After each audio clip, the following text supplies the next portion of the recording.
से कपड़ों को महकाना बड़ी बात नहीं, इत्र से कपड़ों को महकाना कोई बड़ी बात नहीं होती। खुशी तो तब मिलती है जब खुशबू आपके किरदार से आए, आपके करैक्टर से आए। नमस्कार, सुस्वागतम, वेलकम, अभिनंदन। मैं हूं आपके साथ आपकी अपनी होस्ट दोस्त डॉक्टर वायरा की। आपका स्वागत अभिनंदन करती हूं आपके, मेरे और माता रानी के इस खूबसूरत से यूट्यूब चैनल पर। कैसा है मेरा ये संसार? दिन दुगनी रात चौगनी तरक्की करें, माता रानी की असीम कृपा आप पर बनी रहे, जीवन में कभी आपको कोई कष्ट और तकलीफ ना हो। लख लख बधाइयां आपको जून के महीने की। 25 जून हम बात कर रहे हैं अमावस्या की। अमावस्या की तिथि जो हमारे पितरों को समर्पित होती है। चलिए कार्यक्रम की शुरुआत हमेशा की तरह जस्ट बिलीव इन कर्मा।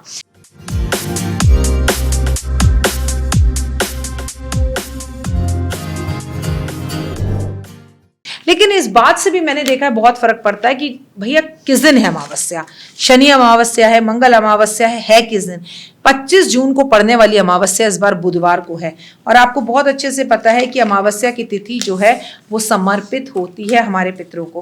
पहले ये बताइए कि आप कैसे हैं, आपका संसार कैसा है। आपको पता है बच्चों के स्कूल खुलने वाले हैं तो आपको बड़ी टेंशन हो रही होगी, इन्होंने होमवर्क नहीं किया होगा। और वैसे भी नालायक कहाँ करते हैं होमवर्क, हम ही करते हैं होमवर्क। तो आप लगे होंगे इनका होमवर्क करने में। देखिए, कुछ तो हमारी औलादें बिगड़ी हुई हैं और कुछ माँ बाप भी बिगड़े हुए हैं। हमने भी इन्हें बिगाड़ रखा है कि आजकल बड़ा स्टाइल है कि 25 तारीख हो गई, 25 जून हो गई तो बाहर से हम बच्चों के प्रोजेक्ट बनवा देते हैं। ठीक है, हम खुद होमवर्क करने बैठ जाते हैं। लेकिन मैं आपको याद दिला रही हूँ कि 1 जुलाई से या 29 जून से बच्चों के स्कूल खुल रहे हैं। उससे पहले इनके होमवर्क पूरे करवाइए और चीज़ें बेहतर करवाएं। देखिए, जब मैं आपसे बुधवार की बात, 25 जून की बात कर रही हूँ, अमावस की बात कर रही हूँ, तो अमावस की तिथि समर्पित होती है हमारे पितरों को। लेकिन ये समर्पित होती है माता लक्ष्मी को भी। कैसे, मैं आपको सब बताती हूँ। लेकिन सबसे पहले बिलीव इन कर्मा।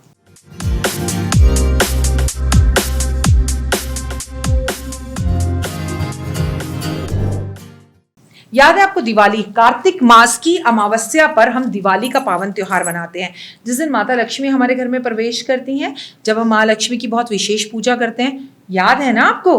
बस, तो हर अमावस पर भी माँ लक्ष्मी की विशेष पूजा होती है।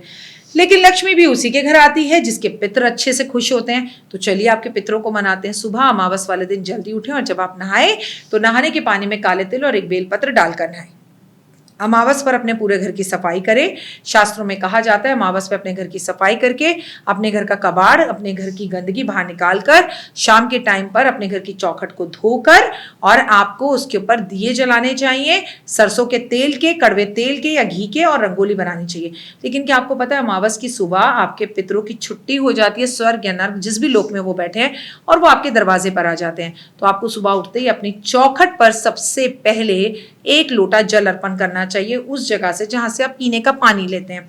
उसके बाद आपको वहां सुगंधित 2 अगरबत्ती लगानी चाहिए, स्नान करना चाहिए, घर के मंदिर में दीपक जलाना चाहिए, अपने पितरों की फेवरेट खाने की चीजें बनानी चाहिए, ब्राह्मण और ब्राह्मणी को घर बुलाकर उन्हें भोजन कराना चाहिए। पंडित और पंडितानी भोजन नहीं करना चाहते तो पितरों को जो खाने में चीजें पसंद थी वो सब लेकर जरूरतमंद और गरीबों में बांटनी चाहिए।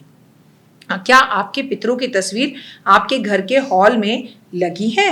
अगर आपके सिटिंग में, आपकी बैठक में नहीं लगी तो प्लीज इसे लगाइए। अगर आपका अपना ऑफिस है, आपकी अपनी फैक्ट्री है और वहां आपके पितरों की फोटो नहीं है तो प्लीज उन्हें लगाइए और दक्षिण की दीवार पर ही लगाइए। उनके ऊपर चंदन की माला अर्पण जरूर करें आप, और नहीं तो व्हाइट पुष्पों की माला अर्पण अमावस वाले दिन करें। उन्हें प्रणाम करें सुबह उनके सामने आप। बेहद अच्छा होगा कि एक अगरबत्ती या धूप या लुबान का धुआं दें, लेकिन शाम को 4 मुखी सरसों के तेल का दिया घर के बाहर जाकर दक्षिण की तरफ अपने पितरों के नाम का जरूर जलाएं। आज के दिन हमें दिया 3 जलाने चाहिए गंगा यमुना के किनारे पर। एक हमें जो है सबसे पहले दिया जलाना चाहिए चित्रगुप्त का, दूसरा दिया हमें अपने पितरों का, और तीसरा और आखिरी दिया जो है वो हमें जलाना चाहिए जिनसे हमें सबसे ज्यादा डर लगता है और जिनके से आप, हम या दुनिया में कोई भी बच नहीं सकता है, उनका, यानी कि यमुना की बहन। यमुना जो है वो बहन है उनकी, और यमराज का। यमुना के किनारे भी ये दिया जला सकते हैं, गंगा के किनारे भी ये दिया जला सकते हैं। आज के दिन अमावस पर हमें दान करना चाहिए। अमावस पर खीर जरूर बनानी चाहिए। अमावस पर खीर का भंडारा जरूर करना चाहिए। अमावस पर काले नीले कपड़े नहीं पहनने चाहिए। अमावस पर महादेव की पूजा जरूर करनी चाहिए। अमावस पे काले तिल, सफेद तिल का दान करना चाहिए। दिन है बुधवार का, आप गौशाला जाएं या जो आवारा गायें सड़कों पर घूमती हैं उन्हें खीरा खिलाएं या अपने वजन के बराबर हरा चारा खिलाएं। आज गाय की सेवा ज़रूर करें। आज बेहद ज़्यादा ज़रूरी है, आपकी शादीशुदा बिटिया है तो अपनी बिटिया के घर पर अमावस के दिन पर चावल चीनी ज़रूर आपको भिजवानी चाहिए। लेकिन आप लोगों में से कुछ लोग कहते हैं ना, मैं जिसका भी भला करता हूँ वो तो मुझसे बुरा ही मान जाता है, मैं जिसका भी भला करता हूँ वो तो मुझे गालियाँ देकर ही जाता है, मेरे रिश्ते सारे खराब हो जाते हैं। तो किसी भी बूढ़ी औरत को अमावस वाले दिन नमक, चीनी और आटे का दान करना शुरू कर दीजिए। आप यकीन मानिए कि आपके रिश्ते सुधरेंगे और लोगों के साथ रिश्ते दोबारा खराब भी नहीं होंगे। आज के दिन पीपल के पेड़ पर दिया ज़रूर जलाना चाहिए, पीपल के पेड़ पर जल देना चाहिए, पीपल के पेड़ की परिक्रमा करनी चाहिए। सबसे महत्वपूर्ण बात पता है क्या है कि पीपल के पेड़ के पास जाकर चींटियों को खाना भी अमावस पर देना चाहिए।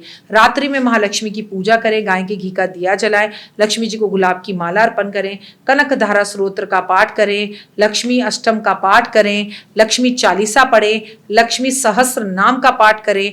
अमावस वाले दिन अपने घर में नवग्रह हवन, लक्ष्मी हवन कराना चाहिए, छत पर बैठकर, बालकनी में बैठकर, खुले आसमान में, तो भी आपके जीवन के अंदर सुकून और आपके घर में वैभव और यश आता है।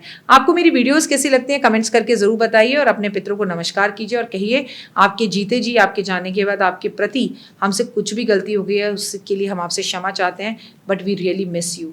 अब आपसे वो सिर्फ प्यार चाहते हैं और पानी की छबील का दान इस अमावस पर पूरे साल की अमावस से भी ज़्यादा महत्वपूर्ण है, तो शरबत का दान ज़रूर करें। ओए होए, जय माता दी।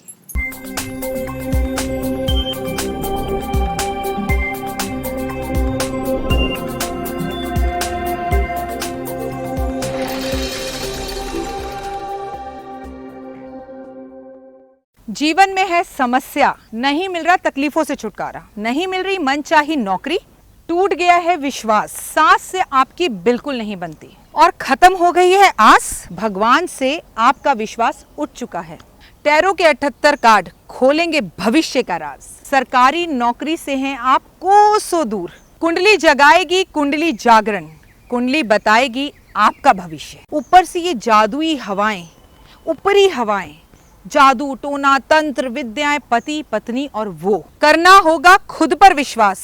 दीजिए मुझे भी एक मौका, अपनी कुंडली दिखाइए, टैरो कराइए, लेकिन अपनी जिंदगी को जल्द बदलवाइए। मैं हूं डॉक्टर वाई राखी, आप मुझसे बात कीजिए, फ़ोन कीजिए, अपॉइंटमेंट लीजिए, आपकी ज़िंदगी के अंदर आएगा ज़बरदस्त बदलाव।